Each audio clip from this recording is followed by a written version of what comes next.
now listening to the greatest. Hey, you know JayRay got girls here going way, way, way, way, way, way.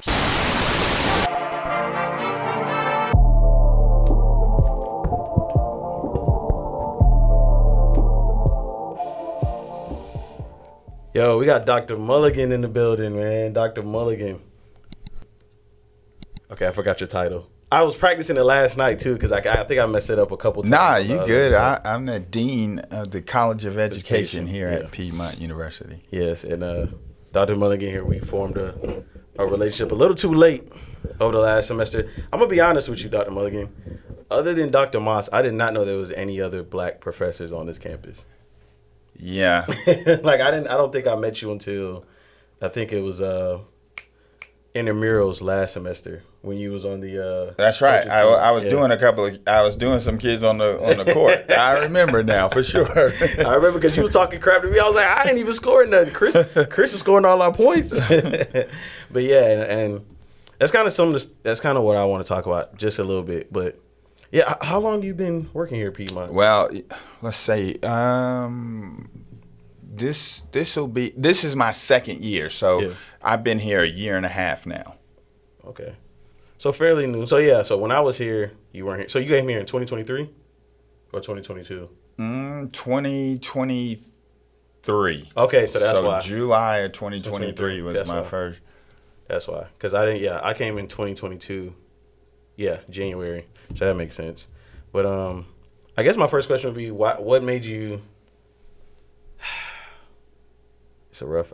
I'm putting you on the spot a little bit. No, you good. You good. Because me and Miss Drake talked about this the other day about, she's here, I'm here, and not just because of our color, but just because of the history and the importance of HBCUs. Like, why didn't you choose a HBCU? Well, so when I was in high school and when I left New York and moved to Georgia, I went to a high school called Thompson High School. It's right, 25, 30 minutes from Augusta. Mm-hmm.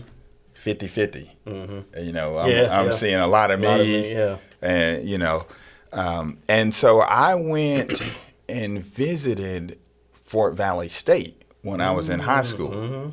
And I was, I was there. Yeah. Was it like it is now? What you hear about it now? No, because it was smaller then. Listen now, I'm about to, as I always do on your show, I'm about to date myself. that was like in 1988. Okay. So Fort Valley State was smaller. So I went to visit Fort Valley State, and It was a real nice experience. Mm-hmm. But honestly, just based on, when I moved, well, let me just say this. When I lived in New York, you know what my goal was? What? My goal was to be a sanitation worker. I was going to ask you that later on, and so I was going to be like, what was your passion? So and it wasn't a passion, it was get money. Yeah. Okay, so I saw the guys, my guys were wearing Levi's, the Levi coat, so and they working on the back of a garbage truck. So they're hanging on, they jump off, they throw the trash in, they get off and keep going, and they were making money. Mm-hmm. So to me, that's what I saw just in my neighborhood. So, I was aspiring to be that. Well, then when I moved to Georgia, I didn't aspire to be anything. You know what I saw? I saw guys who were working at textile mills who had nice rides and they had money. Mm-hmm. And I was like, there it is. Mm-hmm. That's what I want to do. I'm going to go get a job at Kingsley Mill, Milliken, or Shaw Industries, and I'm going to get paid. Yes. That's the tire place, right? Which one? Am I thinking of Michelin? Michelin. Now, Milliken, they do, if I'm not mistaken, they do some kind of fabric or something like that. Yeah, some kind of fabric, I think. Mm-hmm. And Shaw Industries, they were like carpet or whatever. Okay. So, in my eyes, they rolling. That's success. Yeah. Car, crib, money, you rolling. Mm-hmm. So those were my aspirations. So college wasn't really something that I was really interested in doing. Exactly. I didn't even take college prep classes in high school. Well, first of all, I didn't really like school. Yeah, so, that's a whole nother story. That's a whole nother podcast. We talked about that. We talked about how the education system really isn't beneficial for people who are trying to actually go out in life and be successful. Yeah. So, I saw that and I thought, you know what? Those guys, that's it. That's the pinnacle right there. Mm-hmm. Working, getting paid, making money, hanging out, Now, in reality, now that I look back at it, them cats were working, 4 on, 3 off, 12 hours a day. Hey, yeah, my cousin does that now. Yeah, it's a swing shift. So, the more you're exposed to, the more you understand and the more things you get to choose in life, I guess. So, so I visited Fort Valley State, but then I was like, I don't really want to go to college. So basketball, I was playing basketball. That was my escape. And, fate has it that this guy rolls up on the side of the road and says, hey, you want to play basketball? And I was like, first of all, I'm skeptical because, you don't just be pulling up in front of, but he said, listen, I'm the coach at Piedmont College. I want you and your friend to come try out.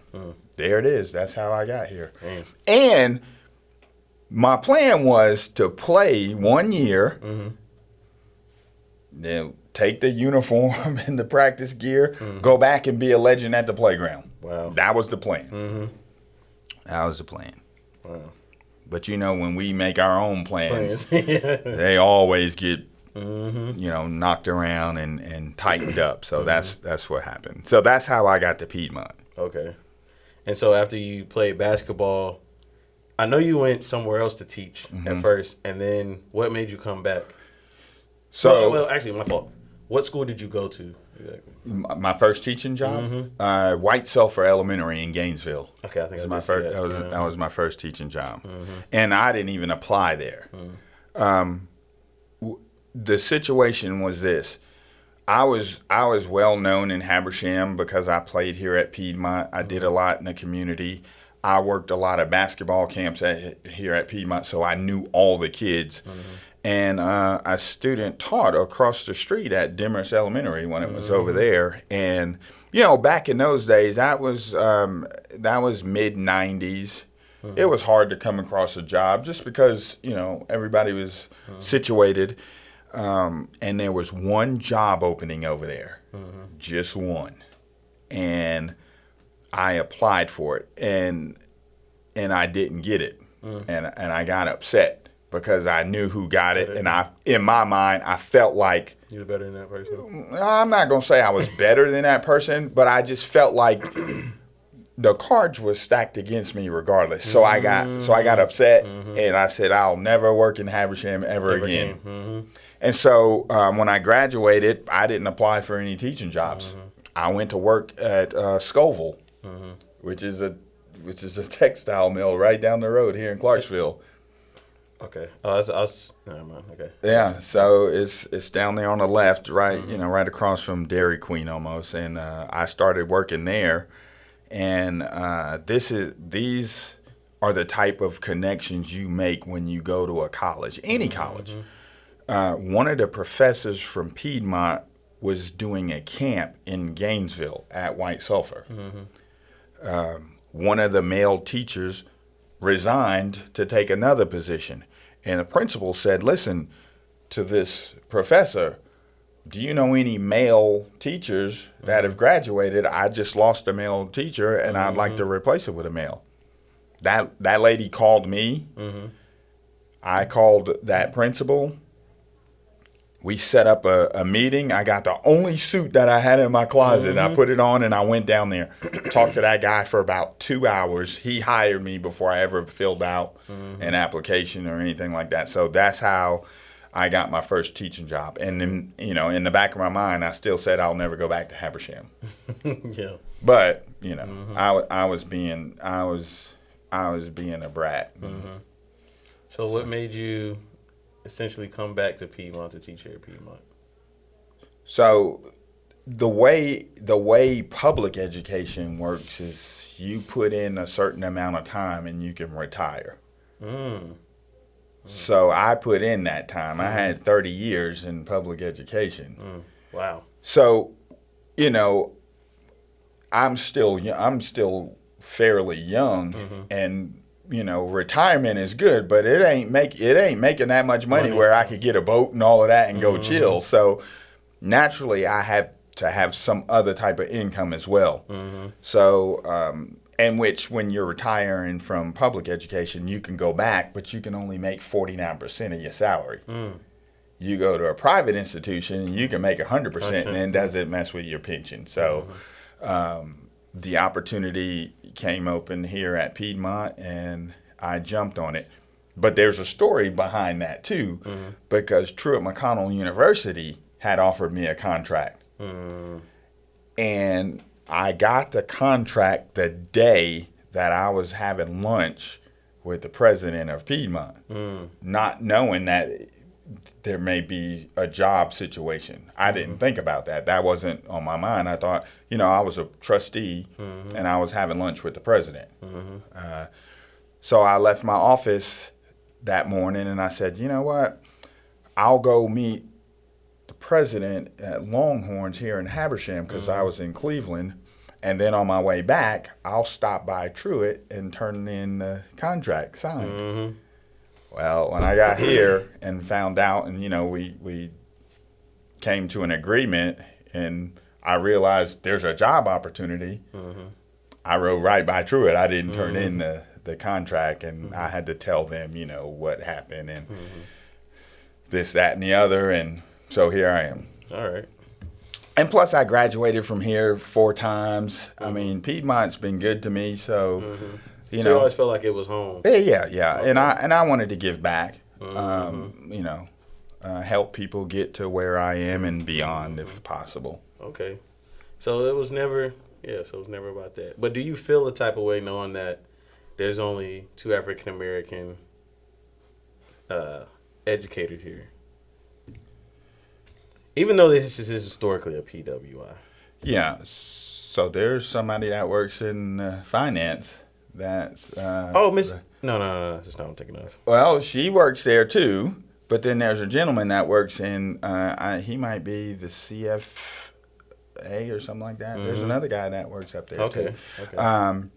But to answer your question, let me just say this. I don't shy away from anything. You know what? Because that's how you put yourself out there, and that's how, you know, in order to know what's going on, you got to be involved in this stuff. You know, I just look at it as an opportunity to broaden my knowledge base. So I don't shy away from situations like that. So when you're teaching, do you integrate any like Black history or literature or culture into your curriculum?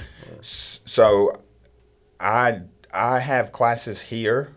But it doesn't allow me to do that because I just supervise interns. But I do suggest things for them to do in terms of even white teachers. You know, because if you got a white teacher who's in a class with predominantly Black students, they need help. They think they don't, but they do. And you got to be able to relate to those students. And just because the cultures are different, that's a hard task. So you got to learn how to do that. And so, you know, I tell teachers sometimes, you know, you first got to build a relationship and understand where the kids are coming from. Not that they're coming from bad situations, but we just do things differently. Yeah. You know what I'm saying? Definitely. Whereas in a sense, what the media will show you is a white family sitting around the table eating dinner. Yeah. We eat dinner together too, but I might be laying on the floor. My grandmother might be sitting in the chair. My sister might be in another chair, but we're still together. And it's the same thing. We're just not sitting at a table. They paint a different picture. Yeah. Wow, that's interesting because I did a story. I'll send it to you. I don't know if you've seen it already. I did a story on Mr. King who grew up here. And his story is kind of similar. except he grew up. I think he grew up here his whole life, and he was born in 1957. Mm-hmm. When times were rough for us, and especially here. Exactly, especially, and that's why I was asking all these questions, because his triumph was just, it's crazy the amount of things he achieved coming from here and then coming back here and just trying to help build the community that I guess created who he is today. Yeah. Well, but you can't run from situations like that. I know a lot of people who have grown up here in Habersham, because like I said, I've been here since 1989, and they've left. They didn't want to raise their children here, and I get that. To each his own. But you're gonna face adversity somewhere and somehow, so meet it head on. Yeah. Do you still feel like it's like that now in Habersham? Well, let me just say this. I don't know. I would imagine so. Yeah. But a lot of people, I know a lot of people. I've worked with a lot of people's children. And when you work with people's children and the children accept you and respect you, then the parents are like, whatever, But they may not feel that way about the next guy who doesn't work with children, but who just lives here. So there's a difference.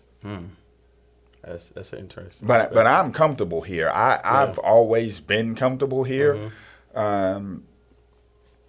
Here's what intimidates people is when you know what's going on, when you can think for yourself, when you can get in a conversation and hold your own in that conversation. That's kind of intimidating to some people. And I don't want to ever shy away from that. I want to be in conversations. I want people to know, because what people do is they see you and they perceive you as something just by what they see, not by what they know about you. Period. And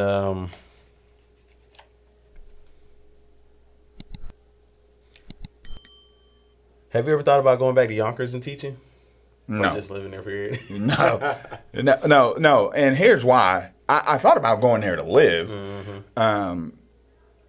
But New York is different. The New York education system is different than here. I mean, there are unions there and teachers going on strike and stuff like that. And I'm not used to that here. If something doesn't go right, we're walking out. And if you don't, what happens when you don't walk out on a strike, then those folks look at you in a different light.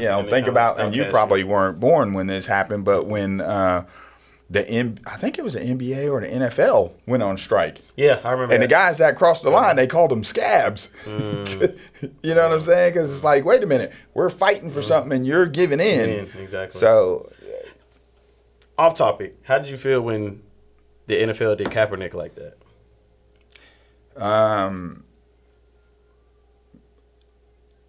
For a lack of a better term, wrong. That was wrong. You think Kaepernick was in the wrong? No, they did Kaepernick wrong. Yeah. It's like they blackballed him and that's what we tell people, to stand up for what you believe. And when he did, you see what happened to him. That's a whole nother topic right there, because there are so many things about that whole situation and in general. So I'm gonna cross over for a minute. Yeah. So we're gonna ban a guy from football because he knelt down during a football game, but we'll elect somebody. And that's all I'm gonna say. It ain't even got nothing to do with him being a convicted felon. Yeah. But we elected somebody that allowed what happened on January 6th to happen. Because all he had to do was step out there and say, "Listen, folks, this ain't how we're supposed to act. Let's just calm down and have a conversation about this." That would have stopped, because they would have listened to him. But oh no, he let it happen. So you're gonna tell me this guy is wrong for kneeling down because of something he's standing up for, and then you're gonna allow this to happen? Yeah. I said that yesterday. We was having a conversation about politics, and if you've watched the Joe Dennis episode, I'm not as knowledgeable, but I see from a basic standpoint of what's going on. Like I understand how politics kind of work. I don't know the specific intricacies, but I know how it works. And my thing was, and I'm neutral. I was never for Kamala Yeah. or Trump. But that was my thing. I brought up. I was like, so they're bashing her, and it was mostly the media outlets questioning her ethnicity as if it was going to affect this country. But Trump, like he said, he called a haiku on the White House, and this is the man y'all want representing our country. Yeah, we're attacking ourselves. So, exactly. And he's allowing us to attack ourselves. He called for a riot. He called for a riot on the White House, on the treasure of our country. Yeah. When we used to protest peacefully. Martin Luther King was arrested on the spot. Exactly. It's just... But here's how I think about that, and then I'll leave it at it. Because there are business owners and things like that voted for him, and I get that. You know, that's your American right to vote for whoever you want to, and I don't fault anybody for voting one way or the other. I don't either. I just wanted to be fair. Like, where's the fair ground? You know. But the things that he says in the media about people and how people are, all he's doing is saying what some people can't say. So a business owner can't come in and say, well, you know what, I hate LGBTQ people. Why? Because they'll stop shopping there, and then everybody else possibly, and they'll lose their business. But Donald Trump can say it for me, and I voted for him, so it's... It's just crazy. And I look at it like this. I use myself in this example when I was a principal. If I acted and said the things that he would say, those folks wouldn't want me working with their children. Exactly. But he can say them when we want him running the country. Okay. Yeah. I get it. Pretty much. But that's the system, and it worked. You know, I voted for Kamala just because, you know, the policies are the policies. I don't get into that. His policies, her policies, they're all, you know what. And none of it's going to go through unless Congress allows, you know, all of that stuff. But what that does, not just for black girls, girls just in general. Holy smoke, I could be the president. Because there was a female president.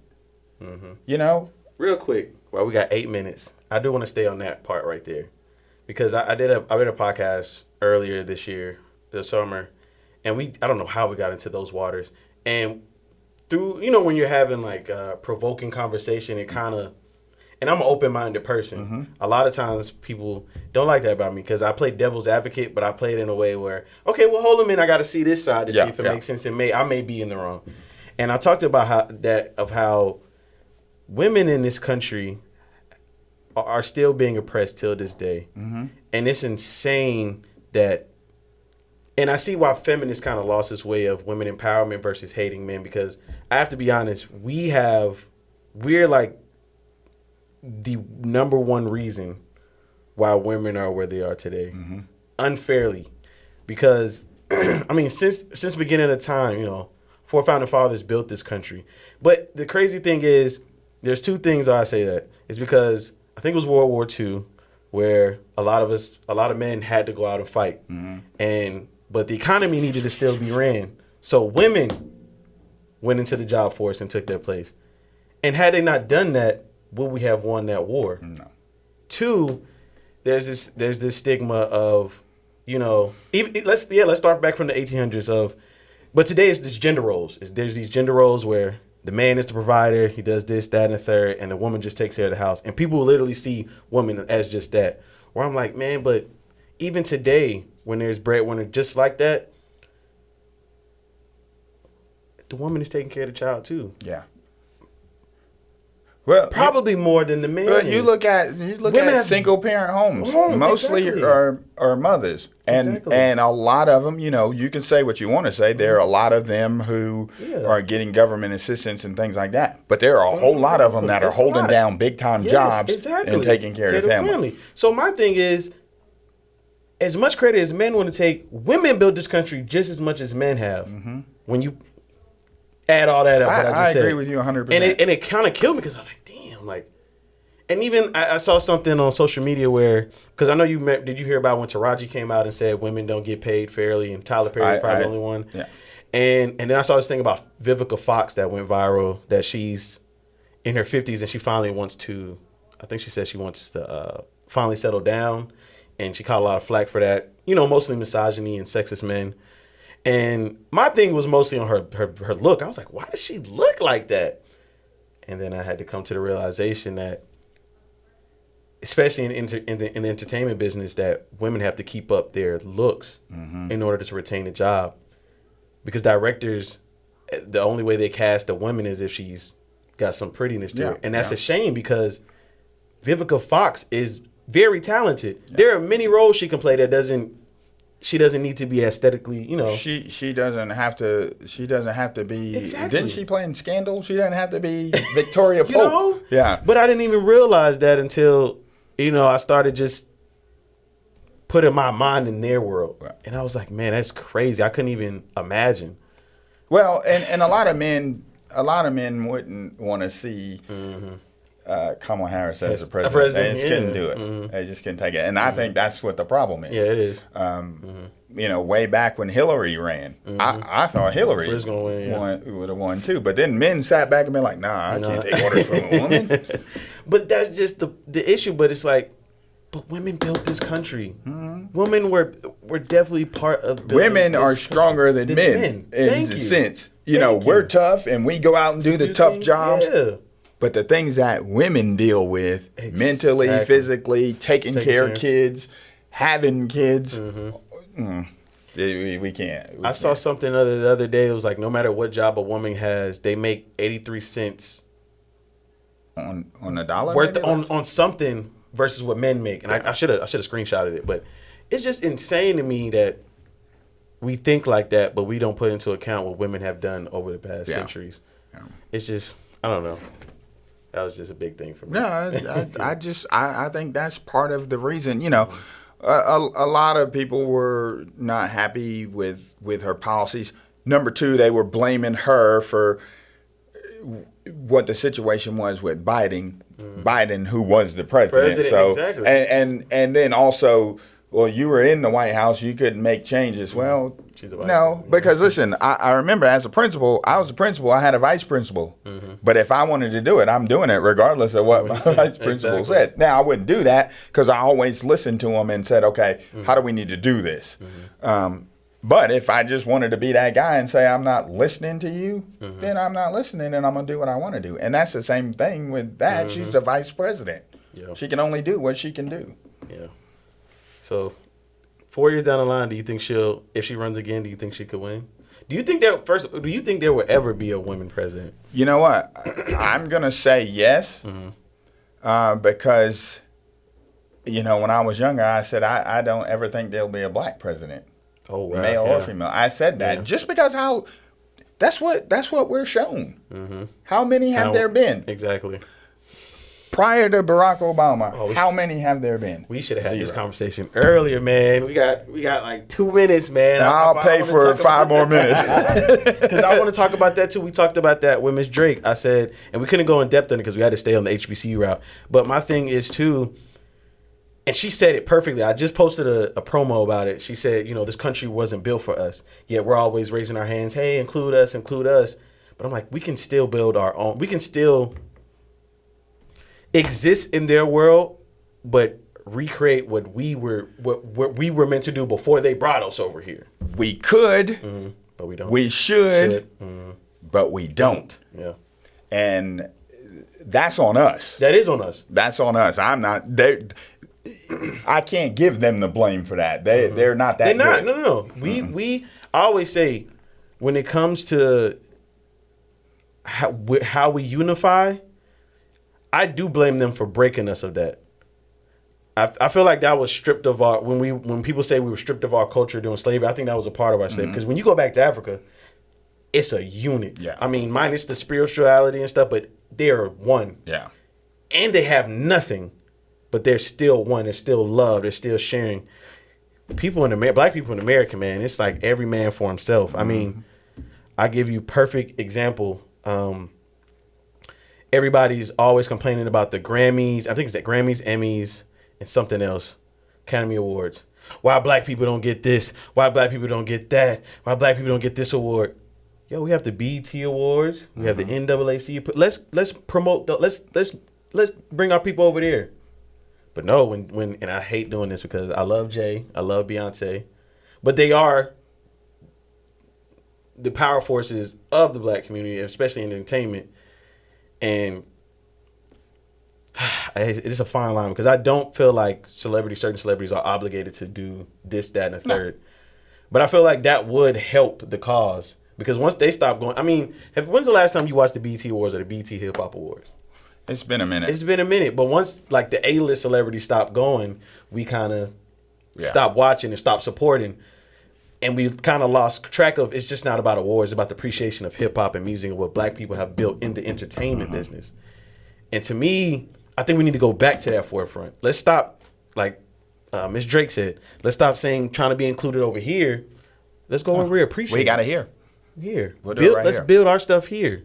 We're not saying segregate, but I'm just saying if they're not showing appreciation, why are we still supporting it? Because we could do the BET Awards, BET Award for Best Actor. Exactly.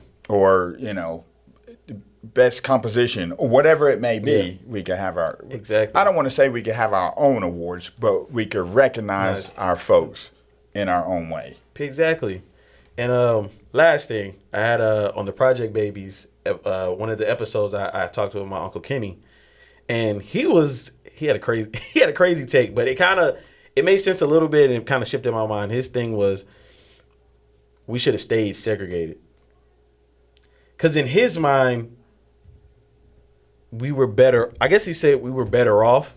I mean, you even think about, was Black Wall Street during the segregation era, or was that after civil rights? After, but we thrived. We definitely did thrive. That's what I'm saying. Because he came from that type of community. I think on the documentary. Yeah. He came from the Beacon Hill, which started out as the slums in the 1900s. And as you know, when any area is titled by the government as a place of, it's not worth a damn, pretty much. They make it becomes affordable housing for, people that don't have a lot of money. I can't think of my words right now because I'm going too fast. But and his thing was we should have stayed segregated. He should have just the white people should just left us alone when we integrated. He said that ruined everything for black people. And I thought about it. I was like, you might be 10% right, because the craziest thing is, once the Jews came from, they united. Asians, they united. The only time black people unite is during those protests, like Black Lives Matter. We'll come together on that, and then we'll just goes away.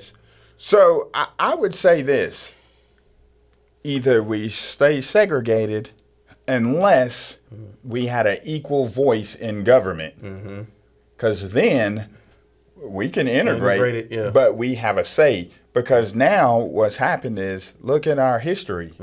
They're only going to let you know just about as much history as you need to know. We're scratching the surface. Martin Luther King. You might get some mention of Malcolm X. Exactly. But you're going to hear George Washington Carver. You're going to hear Rosa Parks. But you're not going to hear about the other ones. Yeah, too. And that's because the government, they're in charge of public schools and curriculum and all of that stuff. Even, that's a whole nother, I'm betting on that. That's the other thing. And we talked about that too.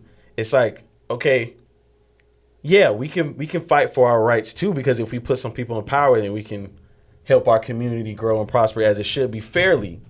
When I ask for handouts, we're just asking for what Martin Luther King always said, equal rights. That's it. That's all we want. Yeah. But then there's that kissing hand, because we have to go through them to get to it, and then we're like, it feels like, I call it the kissing hand. And I give an example. I hate doing it because I love Jay-Z, but Jay-Z, all the spaces here in are predominantly white male dominated spaces. So I'm pretty sure he does stuff for the black community behind closed doors, but for what we've seen, a lot of the place he's trying to get to is in the white spaces. And then it looks bad in my opinion when he goes to the Grammys or he goes to the Emmys or he supports this area of football, and then he doesn't, do anything for the black. But I know he does stuff. Him and Beyonce do stuff behind his doors. But then you have Tyler Perry, who not only came home and built a movie studio, a successful movie studio. He mostly hires predominantly black people that are amateurs and trying to work their way up in the industry. Yeah. And that's just and I hate to compare black men to black. It kind of contradicts my concept, but that's how I feel. Well, that's what you have to do is once you get yourself out, then you have to show the next man how to get out. How to do it. Yeah. You don't have to do it for him, but you can point him in the right direction of the resources. You can even help a little bit and be a mentor.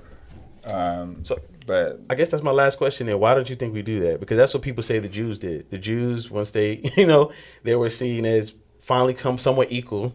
That's what they did. And then they came back to their community and showed their people. Black people's kind of like, we go there and then we stay there. Yeah. We don't associate. I don't know. I just look at it like, I love my people.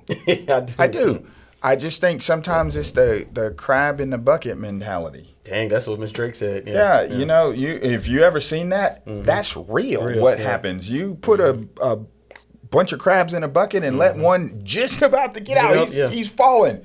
And I got you. I ain't going to let you fall. Come back in here. That's wrong. He gets out. He should learn it. Come back get over the top and say, listen, when you get out, this is what you need to do. Go talk to this person. Go talk to this person. Get this education. Come see me. I'll help you. And you do it for the next, and you do it for the next. There was 2 questions I got asked yesterday in Capstone. One is it goes into that. One, I forgot what the other one was, but one was like, how did the documentary change me? And another one touched on something else, and I was kind of tired, so I didn't answer how I wanted to. But one thing when we're born, we're not realized is that concept of that we are responsible for the next generation. When people have kids, your first instinct is to protect them from the world. But in reality, you can't protect them from everything. So why not, instead of try to just protect them, make change from the society issues that you're scared that they're going to face and it's going to hurt them. Like we can make change, but we have to remember that we're responsible for the next generation. So leave this place better than you found it. That's right. But own up to that responsibility, whether you like it or not. Yeah. And I feel like that's really been lost in today's society. Yeah, it has. And I'm gonna tell you, it's gonna get worse. I feel it. Because it's like everybody's out for themselves. Yeah. And we touched on this in another podcast, but social media has opened up the door for everybody to be experts in everything, and they say everything, and people read that stuff and they believe it without doing their own research. So it's just a lot. And that was the one thing that I hope when you graduate on Friday that you learn from all the institutions you went to, whether they're PWI or HBCU, that you learned to think for yourself, number one, and to listen to everything and then take it back and sift through everything and say, okay, that's BS. Yep, this right here, I can research this. I know what that is. To me, that's what college has done for me, is it just made me think about a lot of different things and try to think from both aspects. Yeah. From both sides. Just say, okay, well, I wonder why they're feeling like that. Yeah. And then, well, maybe it's because of this. And that's, forget about all of the humanities, all that stuff. That's the one thing that I hope you've picked up from college is how to think about different things. That's the whole. How many times have I said that, y'all? That's the whole premise of this podcast, man. Like I joke when I first started this podcast, but I'm serious. I want to one day bring a NAACP member and white supremacist Ku Klux Klan member and bring together and we talk like why racism. Why? Yeah. You know what I'm saying? Why do you feel that way? That still blows my mind. Why? Yeah. I can't fathom why, because I grew up and I might have hated you just like I hated the white kid, but you did something to me for me to hate you. Not hate is not. I keep saying that hate is not. Hate or racism it's not born into people. It's created through emotion. Something like you said, something had to happen, or it was taught. I love taught. Todd, 42. Watch that movie. The scene where Jackie finally makes it to the major leagues. And there's this scene where they zoom into this little boy and his father. And as soon as Jackie comes out, everybody's yelling racial slurs. I hate you. And the boy, like, you can tell him he's like feeling uncomfortable. But eventually, he just joins in with the crowd. Yeah. Yeah. And I love that movie because it's a learned concept of how behavior. racist It's learned and it's taught. Yep. I don't know that anybody is born racist. I just don't believe that. I don't. I'm saying. Well, I appreciate you, Dr. Mulligan, man. Yes, That sir. was a fine conversation we just had, and I'm gonna miss you. But I'll come back though. Yeah, come back. And I'm gonna keep your. I got on my podcast app everything that comes out, so I'm gonna be listening for you. And then if you go off and do something else, just let me know so I can listen. Okay. Because you're gonna do big things. Got you. And I just want to hear. Appreciate and if you feel the need to get me on your show, just call me. I'll get there somehow. I got you, most definitely. I know you don't do. I know how you felt about social media. How you felt about social media earlier. Do you want to shout out your socials? Anything you want to promote? Maybe a brand, something, anything. I'm just gonna promote this. Come to Piedmont University. We got the best education program in the country, if you ask me. And our teachers, our students get jobs when they leave our program. So come to Piedmont University. We'll take care of you. If they're under Dr. Mulligan, I vouch for it. Hey, man. Make sure you like, comment, subscribe for all you YouTubers. Reach out to us, Real Talk Radio 626 at gmail.com. TikTok, Real Talk Radio with 2 O's. Instagram, real.t.radio. Have so many, so it's hard to keep up with promoting yourself now. Yeah. And then I always leave them with a little inspiration, motivation, or a question of the day. And I know you got an inspirational quote that you can give them. Maybe something that you go by every day, something your grandmother told you, or something you tell yourself in your hard times. You know what? I'm going to just be as simple as this. Just be kind. Just be kind. Be kind to people. All right. Because you never know what somebody's going through, and you never know what a smile, and it doesn't matter who it is, what a smile, what a nod will do for somebody. Exactly. I totally agree. Just be kind. We're out.